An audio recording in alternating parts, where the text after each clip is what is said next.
ఇది baby mothers day ఉందని gift పంపించింది, కొరియర్ వచ్చింది. ఇప్పుడు ఓపెన్ చేస్తున్నది ఇది ఇవాళ.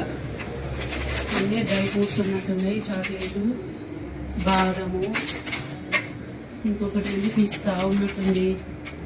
ఇది పిస్తానా ఎందులో కాదు ఉన్నది. డ్రై ఫ్రూట్స్ అన్ని మదర్స్ డే అని గిఫ్ట్ పంపించారు కొరియర్లో. ఓపెన్ చేద్దాం. చాక్లెట్ ఉన్నట్టుంది, బాదం చాక్లెట్ ఉన్నట్టుంది. ఇది రెండు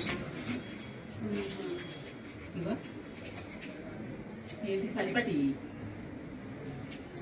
పల్లిపట్టి వచ్చింది. ఇలా తింటున్నా మదర్స్ డే గిఫ్ట్ ఇచ్చింది. బాగుంది, మంచిగా ఉంది, మస్తు టేస్ట్ ఉంది. చిక్కా బేబీ